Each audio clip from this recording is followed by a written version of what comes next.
Hello, everyone. Nice to see you this week. I'm recording this on a Thursday, I believe in week 11 of our semester. Today is November 3rd, I believe. And I'm recording this as I'm packing to go to the airport on my way to Ohio for a reader's retreat with a group of lifelong friends and some new friends. So I wanted to finish this lecture up from this week. We are in week 11 talking about the modern age from Alistair McGrath's book of 2013. We're still in chapter 4, The Age of Revolution, and we're in the section called The Long 19th Century in the United States. The book says the long 19th century in America, but it doesn't talk about Mexico, Brazil, or any of the rest of America, so I changed it to the United States. I guess that's my prerogative as the instructor for this course. So this is found on pages 253 through about 265 of your textbook, and by Alistair McGrath.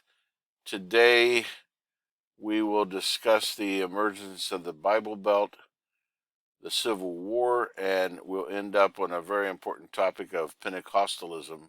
I hope eventually to teach a complete semester class on global Pentecostalism, but for now we'll have to let this section do for us. So this takes us, let me go to my, where is it? Here we go. And Bible Belt. So I just wanted to show you the cute little logo that I got, or image there, on the Welcome to the Bible Belt of the United States. So this takes us to the religious developments in the Second Great Awakening, which was primarily driven forward by the Baptists and Methodists in the Second Great Awakening.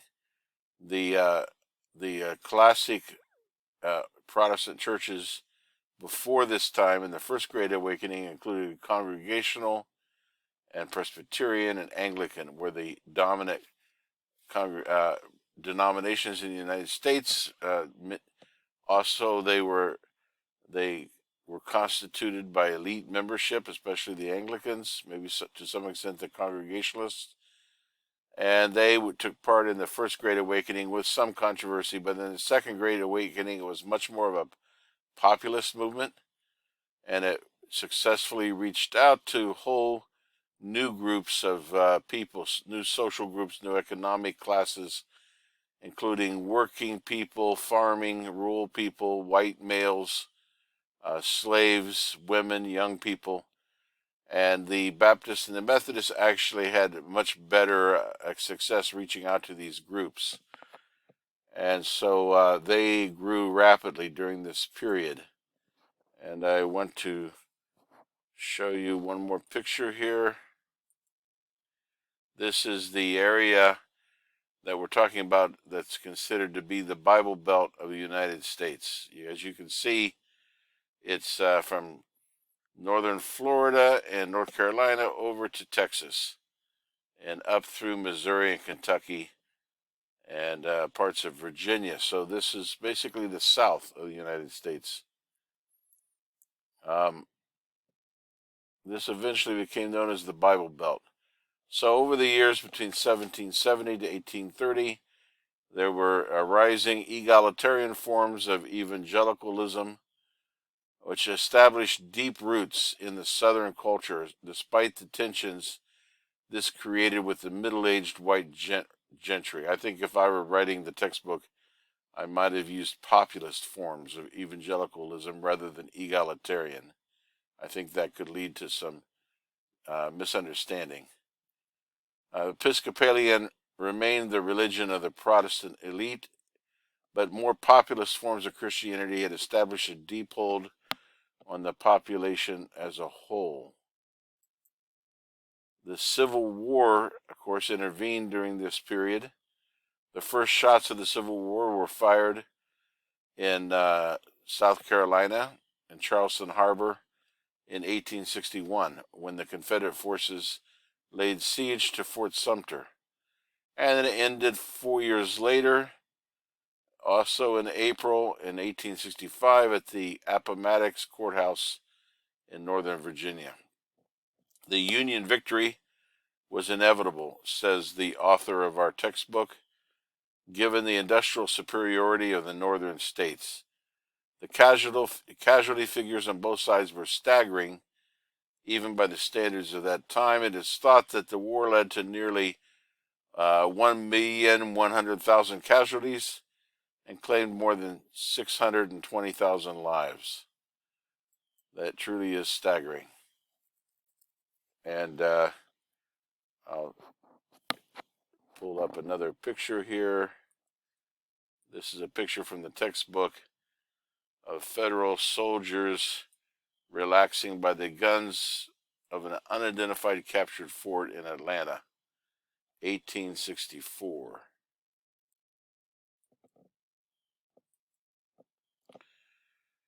And let me read a verse from the battle hymn of the Republic. Mine eyes have seen the glory of the coming of the Lord. He is trampling out the vintage where grapes of wrath are stored. He has loosed the fateful lightning of his terrible, swift sword. His truth is marching on.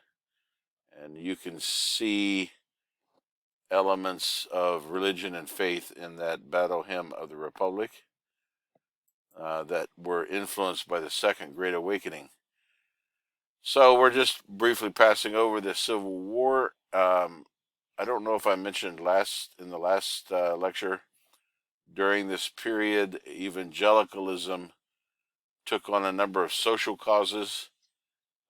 When I say during this period, I don't mean precisely during the Civil War, but shortly afterwards, and somewhat before, evangelicalism was very involved in women's rights movements, in movement for abolition of slavery. There was a strong social justice emphasis or edge among evangelicals during the 19th century. It's interesting to see how that is flipped. The script has been flipped in the end of the 20th and early 21st century. So now this brings us to Pentecostalism, and this is the beginning of a new millennium. Remember, we're talking about the long 19th century, so 1901 is still in terms of its ethos and its Gestalt, to use a German word. It's still part of the long 19th century at least until World War I. So in January 1st, 1901, the first day of a new century, a young woman spoke in tongues at Bethel Bible College in Topeka, Kansas. Speaking in tongues is also known by the term glossolalia. It is speaking in a series of syllables that have an unknown meaning to the speaker. So you speak in tongues and you're not quite sure what you're saying, and no one else is. It's speaking directly to God with a prayer of the Spirit, known only to angels, perhaps. Some have referred to it as angelic languages. There's also a gift of interpretation in order to understand what the message in tongues is being uttered. This is characteristic of a movement called Pentecostalism, and then later in the 20th century, another movement arose called the Charismatic movement, which also took root among traditional Protestant denominations such as Lutherans, Anglicans, Presbyterians, but it also took root within Catholicism in the Catholic Charismatic Renewal. However, we're not there yet. We'll get there in a couple of weeks. Right now, we're talking about the original movement of Pentecostalism, and it's quite fascinating to me that on the first day of a new century, this dynamic began in Kansas. It was an institution that had been founded in the holiness tradition by the previous October by Charles Parham, a former pastor of the Methodist Episcopal Church. I don't know if you recall, but when we were talking about missions, Catholic missions in Mexico, I talked about the 12 Franciscan missionaries that arrived in Mexico in 1526, I think it was, and they had been influenced by Joaquin, I can't remember his last name, but a Franciscan mystic had written a book about the kingdom of the Father, the kingdom of the Son, and the kingdom of the Spirit, with the Old Testament representing the kingdom of the Father and the New Testament representing the kingdom of the Son. And he, in 1526, believed that a new kingdom of the Spirit was about to emerge. And who knows? I'm a little speculative here, but maybe he was a few centuries early. But in the beginning of the 1901, the beginning of the 20th century, there was a outpouring or a outbreak or a manifestation of the Spirit from a Pentecostal perspective that manifested in terms of speaking in tongues, which is similar to Acts chapter 2, which is where the movement gets its name. Acts chapter 2, on the day of Pentecost, the fifth week from Passover, the former disciples and followers, 120 of them, were gathered in the upper room, and tongues of fire appeared, and they spoke in tongues. And a large number of onlookers decided to join them as followers of Jesus the Messiah that day. So this appeared to be being renewed again in this situation in Kansas. So the theological wisdom of the day took the form of cessationism, which was a doctrine widely taught by the Protestant theological establishment. It was a view that held that the active gifts of the Holy Spirit, such as speaking in tongues or healing, discerning of spirits, the gifts that were listed in 1 Corinthians chapter 12, that they deceased after the original apostles died off, and no longer were active in the church since that time. The New Testament was thus read from within a cessationist interpretive framework, which had already determined that such phenomena were things of the past. Parham himself was not so sure, and Parham was undoubtedly a holiness, leaned towards a holiness doctrine, as many Methodists did in that time. This brings us to the Azusa Street Revival. Someone who attended some of Parham's classes moved to L.A., William Seymour, and there William Seymour, he was a black man, by the way, and he had to stay outside the classroom and listen through the door because Parham was a racist. So William Seymour moved to Los Angeles and to a small warehouse on Azusa Street, and there a major revival broke out, which most Pentecostals would trace the beginnings of Pentecostalism to 1906, to this revival that took place in Azusa Street.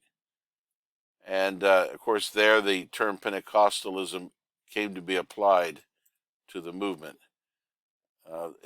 This new religious movement radiated out explosively around the world from Los Angeles, the city of angels. Within a century, it was spread all around the world. Seymour himself was a very humble man, not one to do battle to try to gain out of his ambition or to gain power or authority for himself. So he formed a leadership group to help him with the revival, and this leadership group were composed of whites and blacks and men and women. He was very much egalitarian in his approach to church leadership, which was a refreshing change. Even though 120 years later, we're still having difficulties with that. So here's a picture of William Seymour. He died in 1922. He could be considered the apostle of Pentecostalism. And so the Pentecostal movement exploded from there. Pentecostal seeds either germinated independently or rapidly diffused from the Azusa Street to take root in Chile, Brazil, India, Wales, and elsewhere, I think, and also in South Korea. The geographical proximity to the United States, of course, made Latin America a special seedbed for the growth and spread of Pentecostalism, and a large amount of involvement with North American Pentecostalism in South and Central America and the Caribbean was inevitable. Pentecostalism went viral. It actually started in El Salvador in 1904, which was significantly before Azusa Street. Then it arrived in Chile, Argentina, and Bolivia in 1909, in Brazil in 1910, 1911 in Antigua, Montserrat, Barbados, and Grenada in the Caribbean. In 1912, it took root in Mexico, and by 1916 was in Puerto Rico and Jamaica and the Dominican Republic in 1917, and finally Cuba and Trinidad in 1920, and by 1934 it arrived in Haiti. And that's just in the Americas. The story in China and Southeast Asia and Southwest Asia, Europe, is it's an incredible story of rapid growth and, you might say, mission work by the Holy Spirit. So I hope to have a course eventually that I can offer on Pentecostalism. And in the meantime, we'll continue with our history of Christianity. And we'll continue next week, week 12, with the age of missions. And we'll look at both Catholic and Protestant missions, including Afro-Caribbeans, apostles and evangelists in St. Thomas and in Jamaica. The textbook doesn't include them, but I will, because I want to decenter the textbook from too much European centrism. Thank you so much. It's always good to connect with you. I hope you enjoyed this video, and we will continue with the Age of Mission next week, and that will conclude chapter 4, and after that we'll move into chapter 5, which basically deals with since the 20th century, events since the Great War in 1914. So thank you, and please reach out to me. I'll look forward to hearing from you by email, or you can comment in the comment section below.